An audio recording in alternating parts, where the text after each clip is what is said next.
What am I supposed to do for Passover? How do I keep Passover? Am I supposed to sacrifice a lamb? Is that done away with now? Do I have to eat anything else specific? Is there anything that I shouldn't do? If you're asking yourself these questions, you've come to the right place. We're going to talk today about how to keep Passover according to the laws, the commandments, the statutes, and everything involved.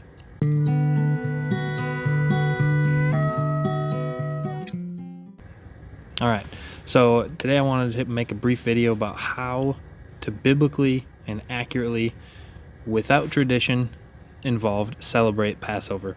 Traditions aren't a big deal, but if they come before the commandments, then they become a big deal. If you put your traditions above the commandments, like we see the Pharisees and the Sadducees in Messiah's day, they put all of their traditions above the commandments, and that's a big deal. So today we're not going to talk about traditions. We're not going to talk about how other people in other cultures and other religions celebrate the Passover or any of the feasts. We're just going to keep it based on the scriptures and keep it simple, and just really it's just a look in on how we celebrate Passover, the things that we see, the things that we make sure to do, the things that the scriptures say not to do, and then just, but we can all learn from each other in so many ways. And it took us quite a few years of celebrating Passover.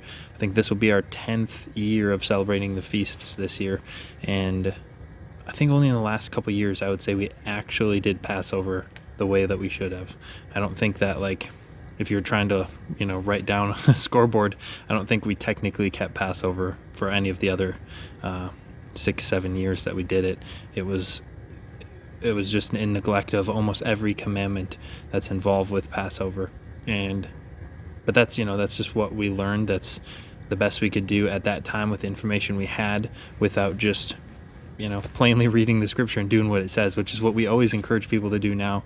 It is literally as simple as, you don't have to say with Passover, well, what should I do? Kind of like I started the video with.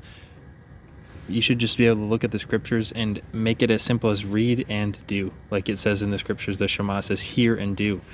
It's literally that simple. You don't have to say, well, how are we supposed to do it? It's literally that simple, and that's what I wanted to bring today, is really just verses, and then kind of some verses don't cover everything and minute details, so just walk you through how we celebrate Passover. So Passover itself is on the first month, on the 14th day of the month, but to begin the feast of Passover, it starts all the way back on the 10th day of the month. So on the first day of the month, on the 10th day of the month, you're supposed to acquire a Passover lamb. And we're not talking about going to the grocery store and getting a chunk of lamb with, a cross section of a bone.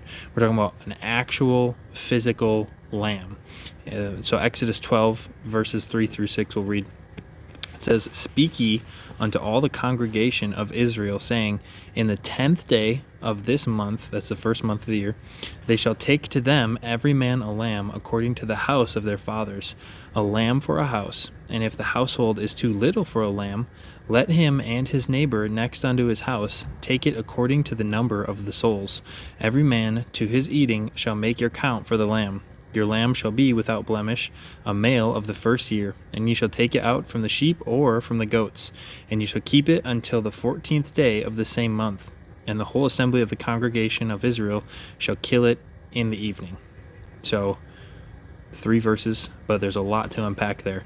So the 10th day of the first month it falls on a prep day every year, preparation for the weekly Shabbat.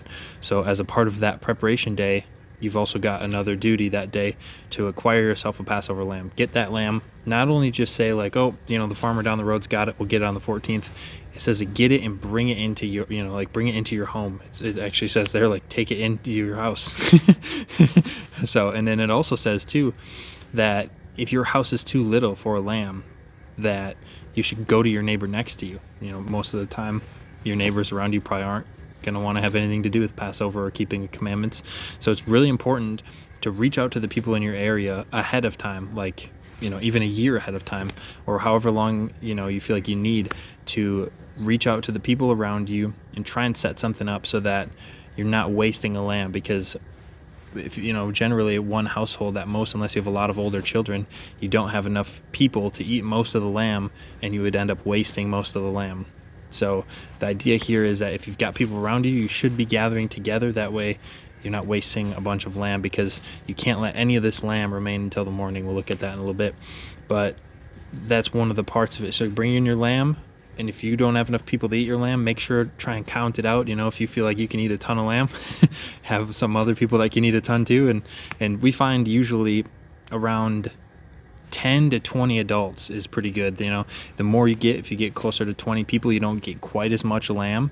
And if you have 10 people, you can eat until you're completely full, and then a little bit gets burned up. So last year I think we had 12 adults, and we didn't waste much. There wasn't much that got burned up. So that's what we find is a good number. Around 10 to 20 people per lamb usually works out good. And then we didn't have any children, and they don't, children don't eat that much meat, but maybe take the challenge if you're a little one.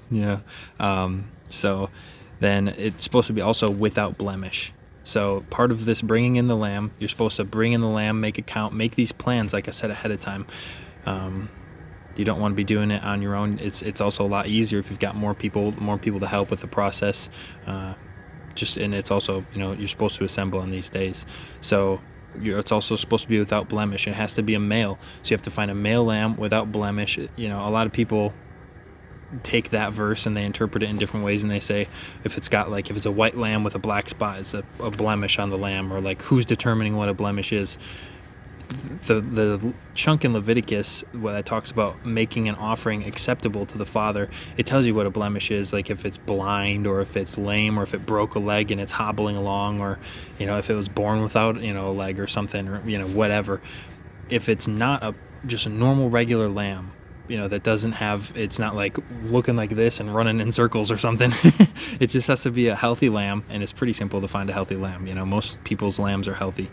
But that goes into a whole nother discussion of how the lamb was raised, like if it has antibiotics or vaccinations or growth hormones or different things like different worming techniques. Like try and find a lamb well ahead of time. This lamb that we're going to be doing for Passover this year, we've known about it for like 8 or 9 months, because it has to be at least a year old. So this lamb that we've got lined up, it was born in like January, February time last year. So it's going to be a little over a year old. So we've, try and find somebody who raises sheep around you, or find somebody not around you that raises sheep and you can get it, go get it and really make the effort to do it right. So it's just got to be without blemish. That's like one of the biggest things, is to make sure it's around a year old. It's not, younger than that, or it's not 2+ years old. These commandments are pretty simple, but just making sure that we do everything according to Yahweh's word and the commandments, and making sure we do it right. Because at the end of the day, like I said in a previous video about why we keep Passover, it's not I don't want to get together. I mean, I do, but I'm saying it's not my idea to get together and these are my rules I'm laying out. These are the Father's rules that he's laying out. So the end of the verse there, just going through it again, it says that the whole assembly of the congregation of Israel shall kill it in the evening. So it doesn't say that a priest has to kill it. It says that the whole assembly shall kill it. It says that you take a lamb for your household, and if your household's too small, go to your neighbor next to you and do it with them. But you don't have to be anybody special to slaughter the Passover lamb. You just have to be willing to keep the commandments and do what you've been commanded to do already. So once you've got your lamb on the 10th, you're supposed to take care of it for those 4 days. You're going to be getting close to this lamb. We usually name our lambs because it's just what we do.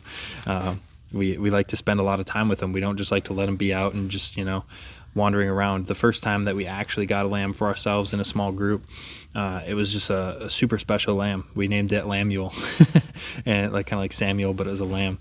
And this lamb, I didn't know that, I hadn't had much experience around sheep. I never grew up around sheep, but I had been around them a couple, feasts prior, but just never to this extent. But we got this lamb, and we wanted to spend a lot of time with it. We didn't want it to be in a pen all day, and so we made a pen for it at night. But we had a dog collar that we put around its neck, and then just it was like a 10-foot long rope that we attached to it with a clip.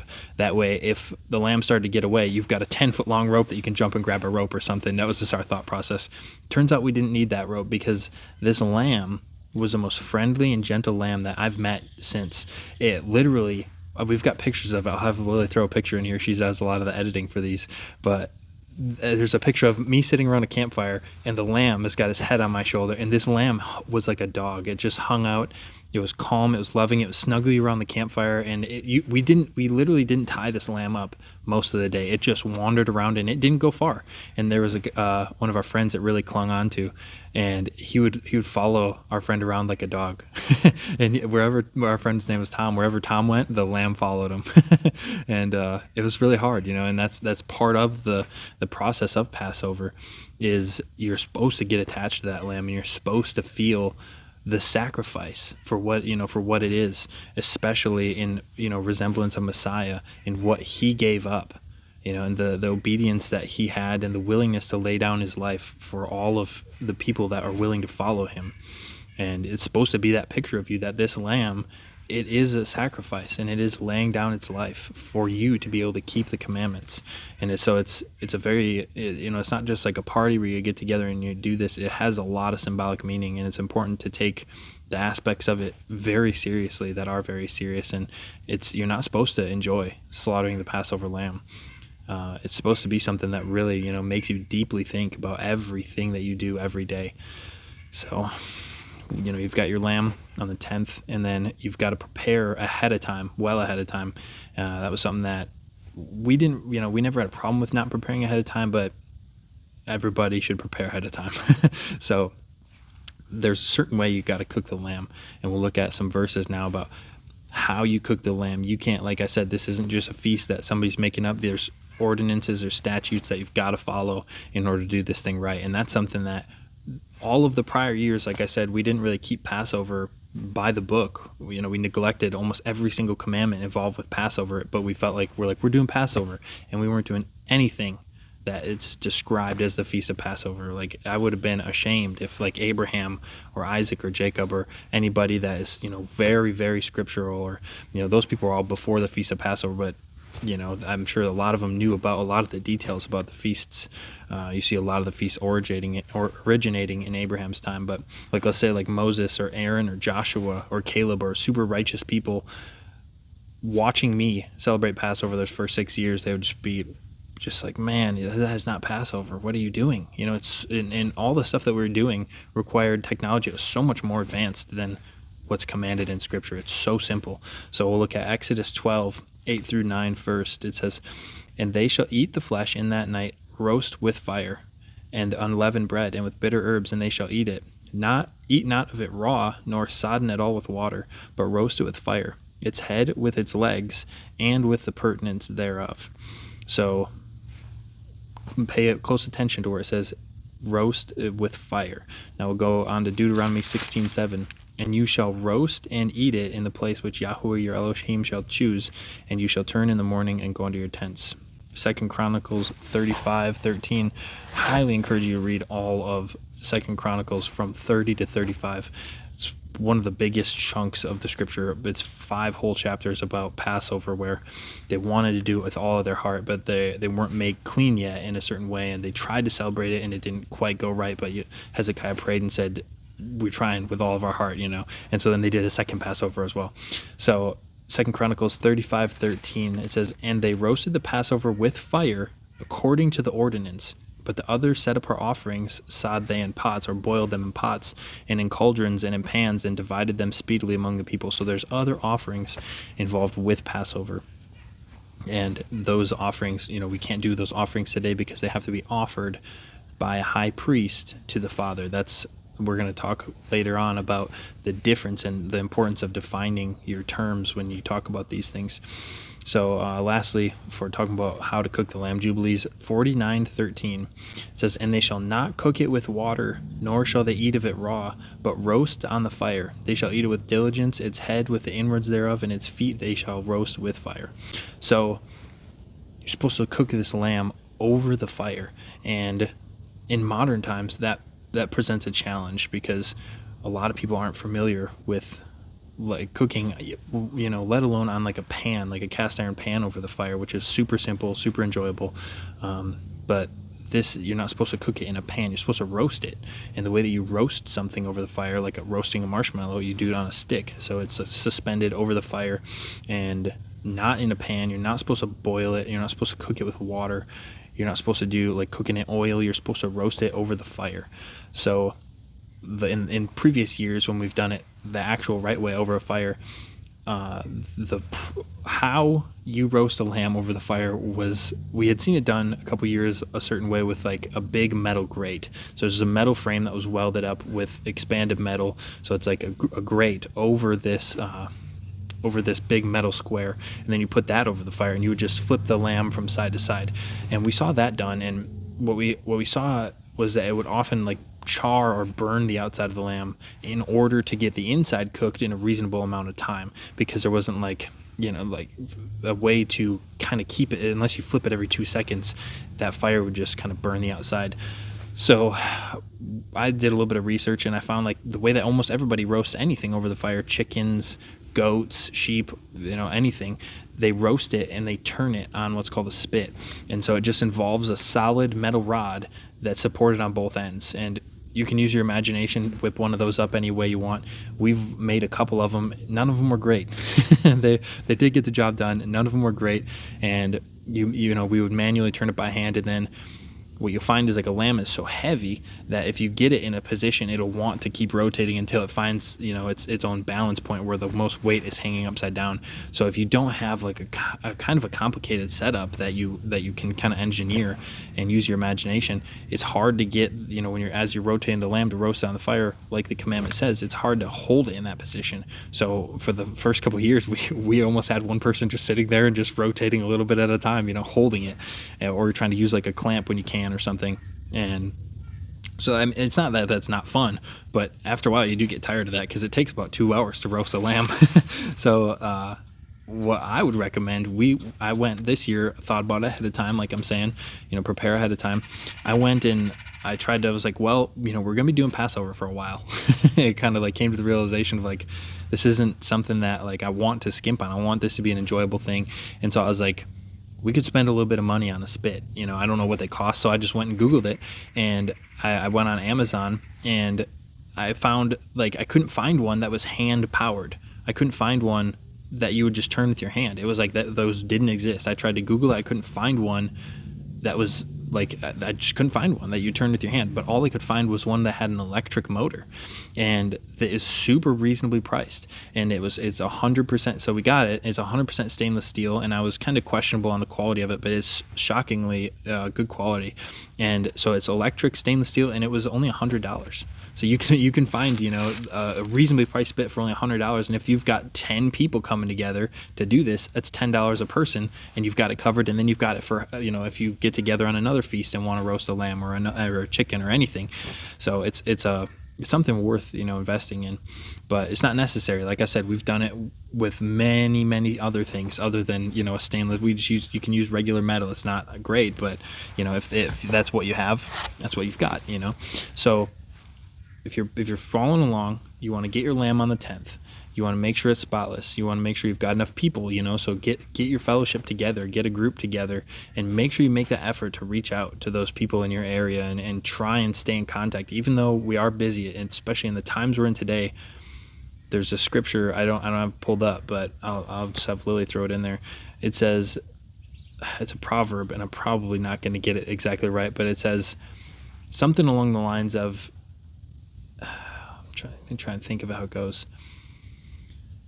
It's one of those things where I've got it in my head, but I can't get it into words. But it says that, like, it's a proverb that says, blessed is someone that has like a lot of friends, but it says like it's a shame to some, man, I'm just gonna butcher it. So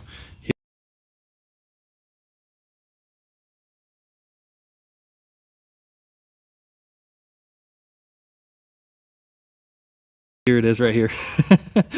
But just know I was thinking of it in my head. So it's important to have that fellowship. It's especially in the times we're in, it's the most important thing. So you've got all your stuff ready, you've got your people ready, you figured out how you're going to roast this thing, and not only the spit is important to learn how to roast it, or if you want to go with the grate, give that a try. We just haven't seen it done where it was nice. But then you need something to contain a fire, and you need a good amount of firewood, and you want it to be dry. You don't want to have wet firewood.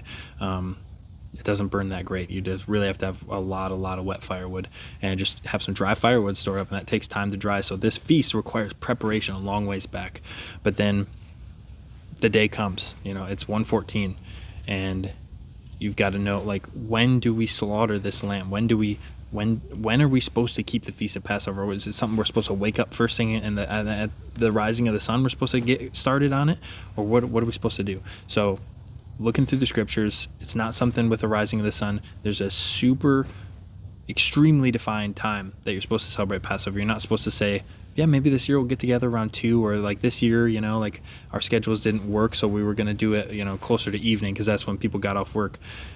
This is a set apart day. We're supposed to make the time for this day. We're supposed to plan ahead. We're supposed to have everything in alignment and do exactly the best we can. So let's read some scriptures on how we figure out what time to celebrate Passover. When do we slaughter the lamb? And that's the most specific part about, is when you slaughter the lamb. Exodus 12:6. And I encourage you to read all of Exodus, because all of Exodus 12, especially leading up to Passover, and read it a couple times, almost have it memorized, because that's where the bulk of a lot of this stuff is, because it's the origin of the feast. I keep messing that word up. So Exodus 12:6.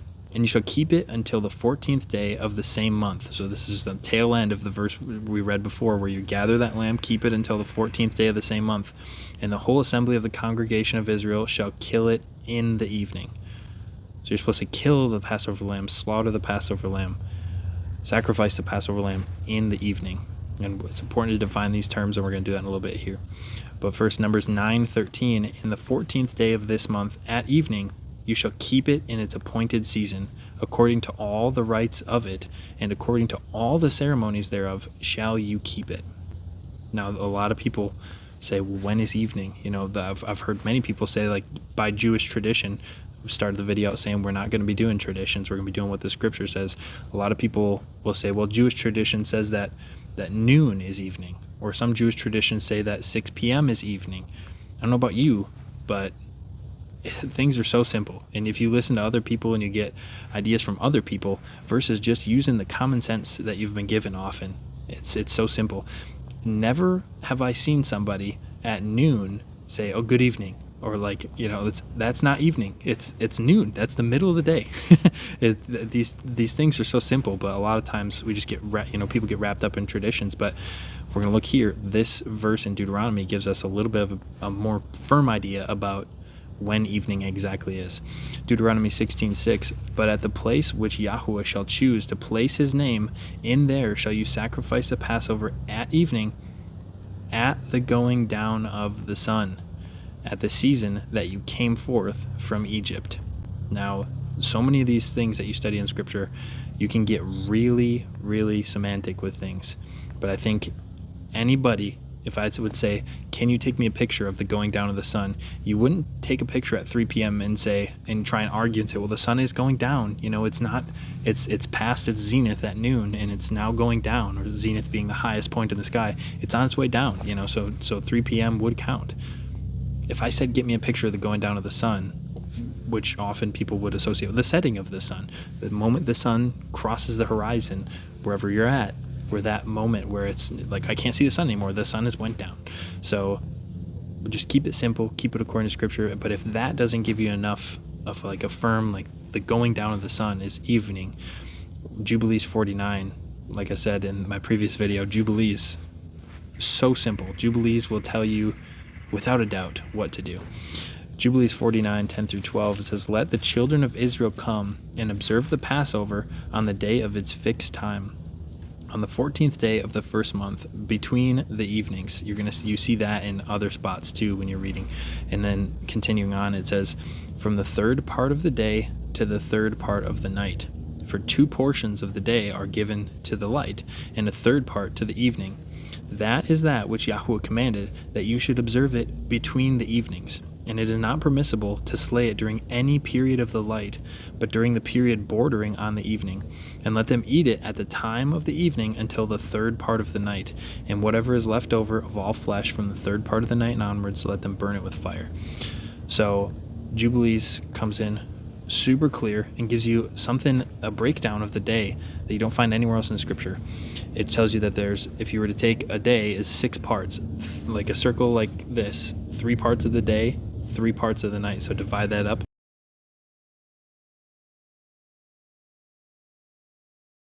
So it says between the evenings, and it says that just like Deuteronomy said, at the going down of the sun. So between those two evenings, there's only one spot. It's at the very end of the day and at the beginning of the night. That's those two evenings. This is the last part of the day is given to an evening. So that would mean that the first part of the night would be given a name evening as well. So between those two evenings, right at sunset, all day long, the sun is going, or from noon, the sun is going down, and then it hits that sunset moment. It's almost like a pivotal moment where it's not really considered day anymore, but it's not really considered night anymore because it's still light out. It's just between the evenings. So right there, pretty much right around sunset time, we just wait just a little bit longer because we like to make sure that, whether you're at a height or something, we don't want to be doing anything early. So we just make sure that we wait till a little bit after sunset, and then that's when we slaughter the Passover lamb. And something to note about Passover is that it's a nighttime feast. It says everywhere it's the evening of the 14th. So it's a feast that spans from the evening time throughout the night, dead until the morning. Nothing of the lamb should be left until morning, and I want to talk about that with some verses coming up. But nothing of the lamb, so it's really just like that 12-hour-ish period. It's a little bit less than that, from nighttime, sunset, up until morning, just before sunrise. That's your Passover time frame. It's a nighttime feast. It's something that happened throughout the night. So that, beginning that feast right at evening time is extremely crucial, and that's exactly what all the scriptures say. At the going down of the sun, that's when you've got to sacrifice your Passover lamb. We can't be sacrificing a Passover lamb at 10 o'clock in the morning, at noon, at 9 a.m., at any other time other than when the word says, because if we do it at any other time, we're taking things into our own hands, or you're just not keeping it right, which, like I said, is what we did for the first 8 years. We didn't even have a lamb. We would go and get a chunk of lamb, and we would cook it in a pan inside of our house. Not, when we, in our minds, were like, it's over fire, but we weren't roasting it, we were frying it.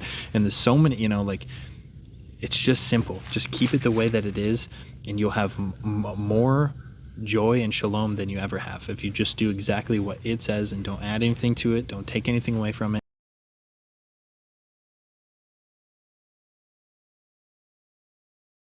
And just keep it simply.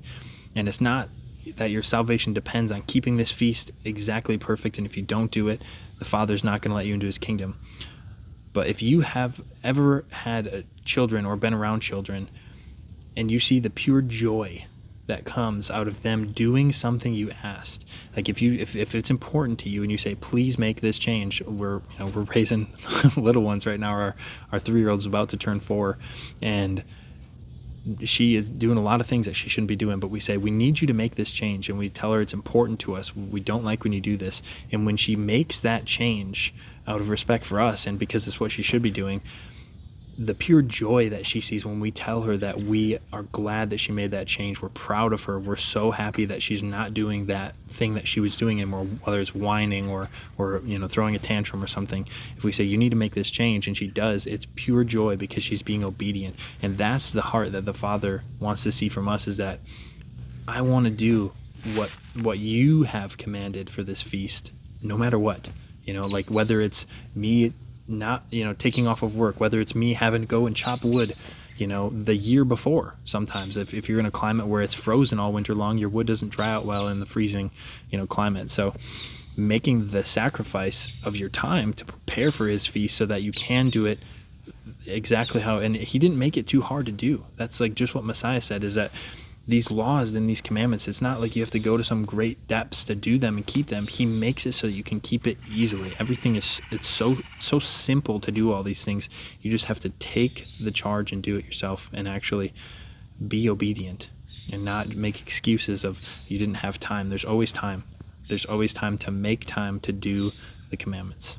So sacrificing the lamb at evening, exactly where you need to be doing that.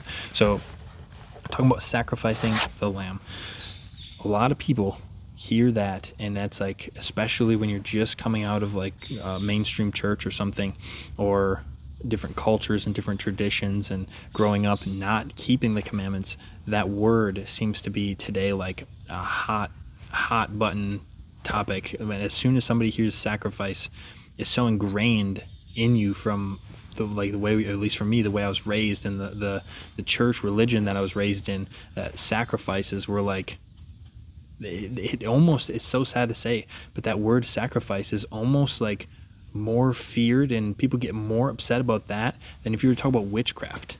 If you bring up witchcraft, people are like, oh yeah, witchcraft. But if you bring up sacrifices, people will lose their mind. And I think it's very important to research this stuff out, to research, like read Leviticus and understand what sacrifices were and define that word sacrifice. So a lot of people, as soon as you say like anything about Passover and you're actually going to have a lamb, they say, oh, it's not a sacrifice though. It's not a sacrifice. We don't have, Passover's not a sacrifice. It's just a meal. It is a sacrifice. And it doesn't have to be like in learning and defining your terms and making sure that you're having a definition for something. Because if I say sacrifice and I mean it to be something else, but in my mind I just equate the two, you need to be able to communicate with others, and we do that by defining our terms. So if you're going to sacrifice a lamb, most people view that as the word for offering. So an offering and a sacrifice are two completely different things. It's not the same thing. And we all need to understand that. A sacrifice can be many things. A sacrifice doesn't have the strict definition that an offering does biblically. Like a sacrifice, I am sacrificing my time right now to make a video when I could be inside doing any number of things, like, taking care of the dishes or spending time with my family. Or you can sacrifice your time and you could go help somebody else prepare for Passover. That's a sacrifice of your time. You can sacrifice, like I sacrificed this money that I just earned. Like I sacrificed that money in order to buy somebody else something. Or like, you can sacrifice any number of things in any number of ways. And a sacrifice is literally just, if you look up the definition of a sacrifice, a lot of them, it gives you the wrong definition, but you can tell. So it says it's just giving something up like that, so for something else. So if you sacrifice the Passover lamb, it's a sacrifice of that lamb's life. That lamb gave up its life so that you can keep Passover. And if you don't have to take my word that the Passover lamb is a sacrifice, we can just look right here in Exodus 12:27. It says, this is later on in Exodus 12. Like I said, make sure to read that chapter over and over and over. Exodus 12:27. It says, you shall say, it is the sacrifice of Yahuwah's Passover, who passed over the houses of the children of Israel in Egypt, when he smote the Egyptians and delivered our houses. And the people bowed the head and worshipped. Later on in Exodus chapter 34, verse 25, you shall not offer the blood of my sacrifice with leaven. So this is and if you read the context, which I highly encourage you to do, it's kind of jumping around. So it's jumping around a little bit. So this first part of this verse, not tied in with what we're trying to talk about here, but the second part, it says, neither shall the sacrifice of the feast of Passover be left unto the morning. So right there, 2 times now in Exodus, it called the Passover. It's a sacrifice of the feast of Passover. Deuteronomy 16, verse 2, you shall therefore sacrifice the Passover unto Yahuwah your Elohim of the flock and the herd in the place which Yahuwah shall choose, and place his name there. And we've got a video coming out after this one where I'm going to show you how to sacrifice a Passover lamb. I'm not sacrificing a lamb and offering it to the Father like a priest would do. I'm going to be slaughtering a lamb, and because you can slaughter lambs for meat all the time, and that's what we've been doing throughout the winter.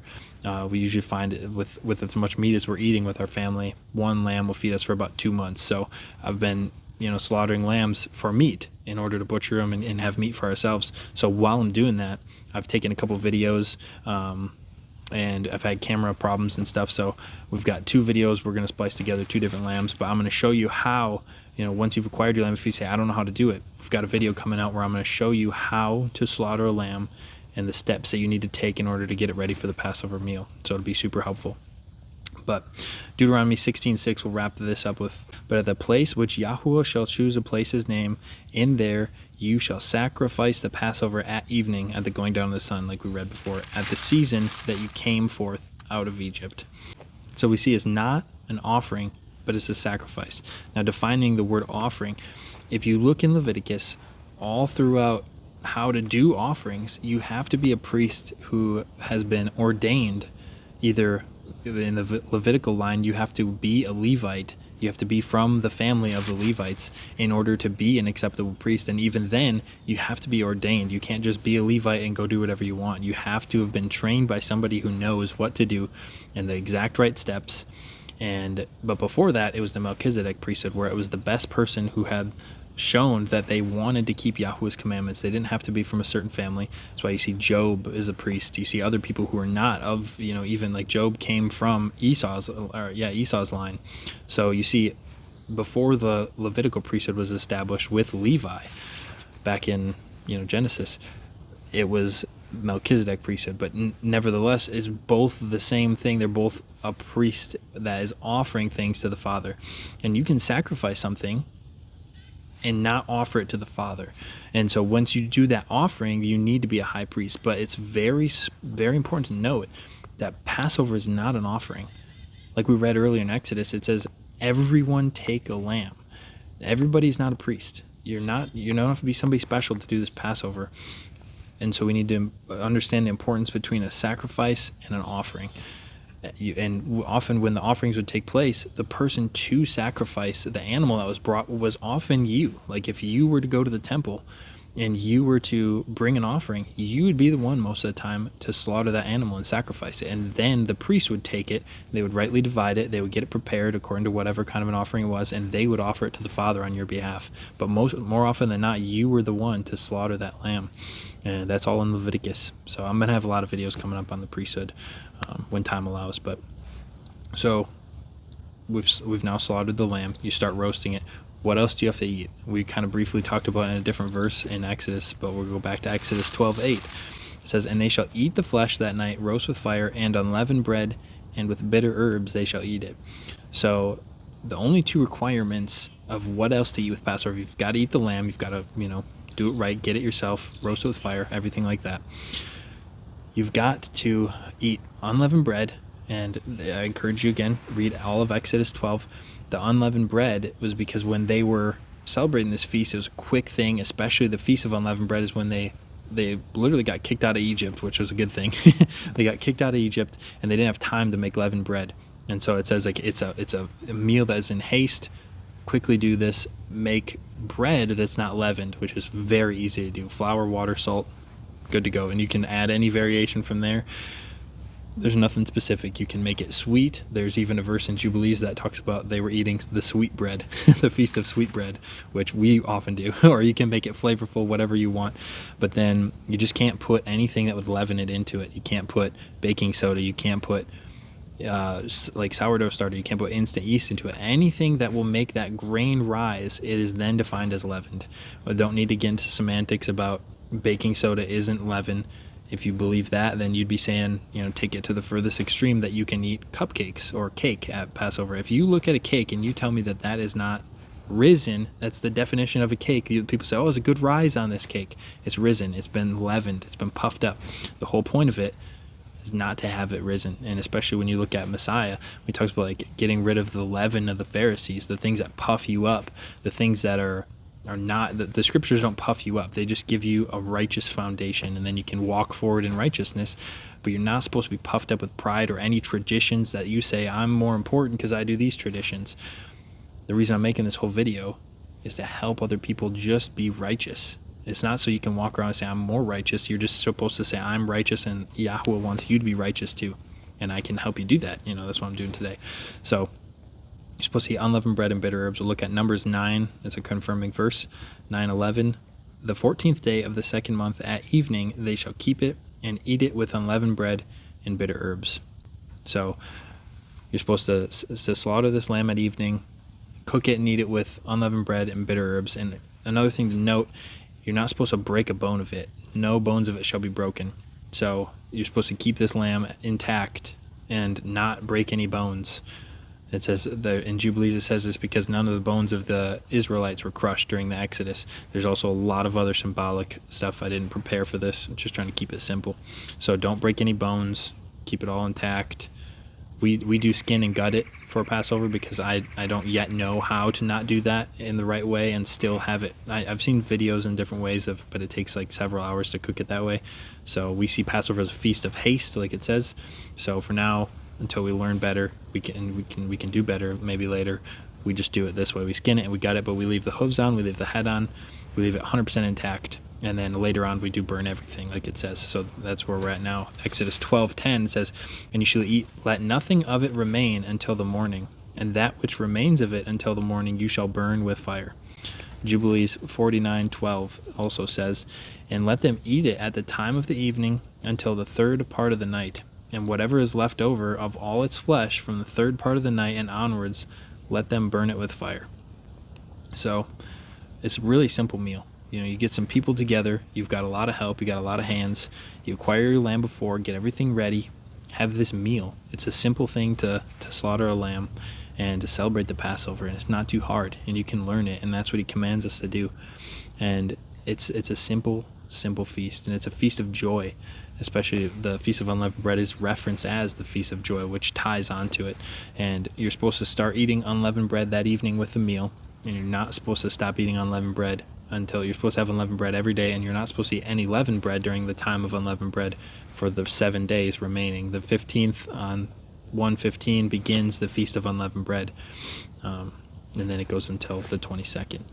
So seven whole days, and then the first day of unleavened bread and the last day of unleavened bread are a day of rest where you're not supposed to do any work. It's kind of like a Shabbat. So that's pretty much all I had for this video, but just really wanted to help you guys understand how to celebrate Passover. What does it look like? What should you be doing? Like I said, we didn't do it right for a long time, but we want to see everybody do it right. We want to help everybody do it right. We want to be able to have Passovers in a small group so that the people that come and do Passover can learn how to do it. And that's something I think is important to stress, is that everybody should be involved in the whole part of Passover, not just eating the meal, but everybody should be involved in the processing of the lamb, the taking care of the lamb, and at least like spending time with the lamb beforehand, and be there when the lamb is slaughtered, and even help with that process, and help with getting it ready, help with cooking it, help with everything involved, so you can actually be a part of this feast and not just show up and sit down and have a meal. And and make sure, like, I couldn't today, back in the day when we just cooked a lamb and we didn't, or cooked lamb in a pan, we didn't do so many commandments. But today I wouldn't be able to, with my own conscience and feel like I did everything right, go to a Passover and then leave before the lamb was completely burned. I don't know if they're going to burn the lamb and the bones and everything and do what the commandments say, and not that I don't trust people, but I want to make sure that it's done right, because it's important to do things right. It's important to do things by the instructions that he's given us, because that's why he gave them. If it wasn't important, he wouldn't have said it was important. He wouldn't have gave you specific, detailed instructions of how to do it. So it's super simple. It's not something that's too hard for you. And like I said, we're going to have a video coming out soon about how to slaughter a lamb, how to skin it, how to gut it. And I'll walk you through the whole process of how to get ready, and how to, like, what you need to get ready, how you can slaughter the lamb efficiently. It's not hard. It's a very simple thing to do. I literally just learned by watching YouTube videos and doing it a couple times, and there's not really a way that you can go wrong. So super simple. I just want to encourage you guys of how to keep Passover. Shalom.